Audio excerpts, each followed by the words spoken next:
बेनीवाल, राजकुमार रोहत, रविंद्र भाटी, इनमें से किसी को मुख्यमंत्री बना देंगे और मैं फिर से उसके लिए ऐसा कौन व्यक्ति जो मेरी मदद कर सकता है, जिसको पूरा राजस्थान हिंदुस्तान देखता है? तो मैंने मेरे छोटे भाई जोधपुर विश्वविद्यालय के प्रेसिडेंट, आज के वर्तमान के एमएलए रविंद्र भाटी से बात करी। मेरे प्यारे भाइयों, मैंने रविंद्र भाटी विधायक से बात करी और रविंद्र भाटी भाई ने मेरे से कहा, मेरे भाई मेरी कोई यात्रा भी चल रही है, आप हमारे विश्वविद्यालय के साथी हो, अगर आप मैदान में कूदते हो तो आपका भाई रविंद्र भाटी आपका भाई बनकर, आपका साथी बनकर देव दुनिया की सड़कों में आपके लिए वोट मांगे। भाई उस वीर ने, उस राजस्थान विश्वविद्यालय के उस सीनियर बड़े भाई हनुमान बेनीवाल ने मेरे से कहा, नरेश निर्दलीय लड़। अरे नरेश, मैं तो वो हनुमान बेनीवाल हूँ, मुझे लगा वो हर्ष चिकारा मजबूत कैंडिडेट हरियाणा में, वो 2-3 कैंडिडेट मजबूत है हरियाणा में, उनके भी जब मैं प्रचार में जा सकता हूँ तो तू तो मेरे राजस्थान विश्वविद्यालय का छोटा भाई है, मैं तेरे लिए कैसे नहीं आ सकता? हनुमान बेनीवाल तेरे लिए हेलीकॉप्टर भी उतारेगा और तेरे लिए प्रचार भी करेगा। फिर मैंने सोचा, हनुमान जी भाई साहब का तो आशीर्वाद मिल गया, समर्थन मिल गया, ऐसा कौन व्यक्ति जो मेरी मदद कर सकता है, जिसको पूरा राजस्थान हिंदुस्तान देखता है? तो मैंने मेरे छोटे भाई जोधपुर विश्वविद्यालय के प्रेसिडेंट, आज के वर्तमान के एमएलए रविंद्र भाटी से बात करी। मेरे प्यारे भाइयों, मैंने रविंद्र भाटी विधायक से बात करी और रविंद्र भाटी भाई ने मेरे से कहा, मेरे भाई मेरी कोई यात्रा भी चल रही है, आप हमारे विश्वविद्यालय के साथी हो, अगर आप मैदान में कूदते हो तो आपका भाई रविंद्र भाटी आपका भाई बनकर, आपका साथी बनकर देव दुनिया की सड़कों में आपके लिए वोट मांगे। और मेरे भाई रविंद्र भाटी ने जो भरोसा दिया, हौसला दिया, क्योंकि एक जाति से, एक धर्म से, एक कुल गिनती के लोगों से चुनाव जीते नहीं जाते। चुनाव में सबका आशीर्वाद चाहिए, सब लोगों का आशीर्वाद चाहिए, सब धर्मों का आशीर्वाद चाहिए, सब व्यक्तियों का आशीर्वाद चाहिए। मुझे मेरे बड़े भाई हनुमान बेनीवाल ने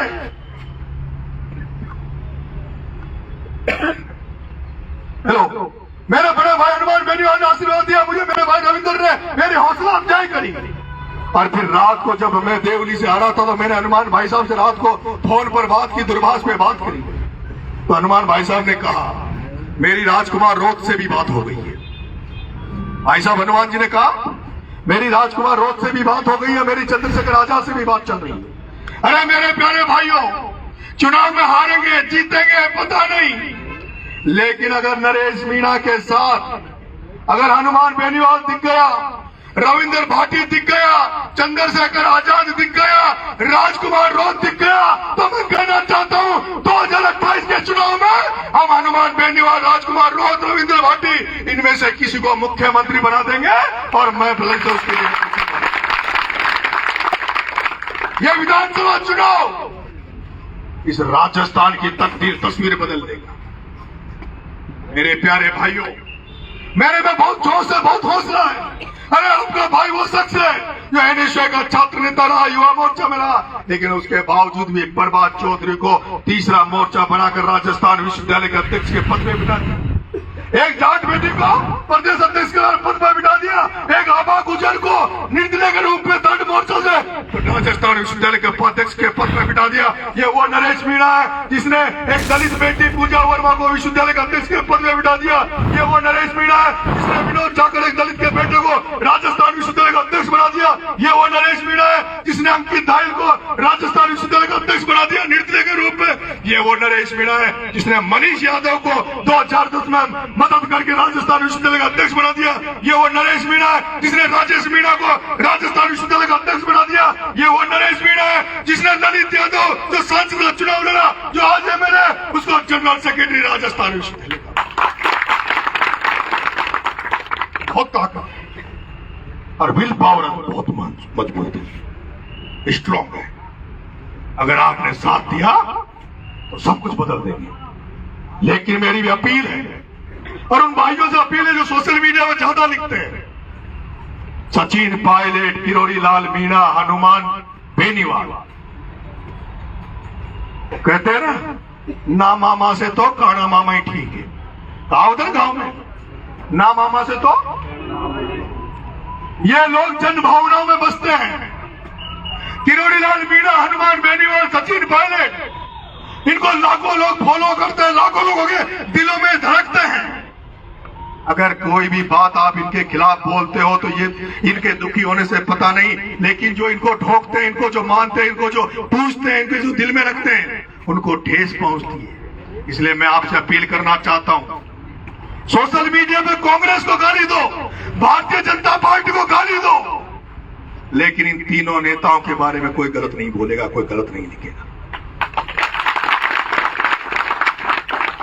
और मेरे प्यारे भाइयों, हम 5 नारों के साथ वहां जा रहे हैं। तेजाजी महाराज की जय बोलेंगे, भगवान देवनारायण की जय बोलेंगे, भगवान धन्नीधर महाराज की जय बोलेंगे, भगवान ज्योतिबा फुले की जय बोलेंगे, भगवान रामदेव की जय बोलेंगे, बाबा साहब भीमराव अंबेडकर की जय बोलेंगे, भगत सिंह की जय बोलेंगे। मेरे प्यारे भाइयों, लगना चाहिए कि देश की राजनीति में आज का दिन एक नया दिन होगा, नया इतिहास होगा। क्या हमें फॉर्म भरना चाहिए? हाथ खड़े करो, आवाज बुलंद करो, इंकलाब जिंदाबाद के नारे के साथ आवाज बुलंद करो। इंकलाब जिंदाबाद, इंकलाब जिंदाबाद, इंकलाब जिंदाबाद, इंकलाब जिंदाबाद। क्या आप मेरे लिए अपने घर बार छोड़ दोगे? मेरे लिए घर बार छोड़ दोगे? मेरे लिए परिवार छोड़ दोगे? मेरे लिए दिन रात छोड़ दोगे, चैन छोड़ दोगे? अगर आप मेरे साथ खड़े हो 13 तारीख तक, तो मेरे भाइयों, मैं जा रहा हूं यहां से आप सबको लेकर। हमारे पास गाड़ियां कम है मेरे भाइयों, बहुत सारे साथी आए हैं, वो मोटरसाइकिलों से आए हैं, जिनको कोई विशेष काम जयपुर में नहीं है। आज आप कई साथी चप्पलों में आए, कोई फर्क नहीं पड़ता मेरे भाइयों। हम स्टूडेंट हैं, यूथ हैं।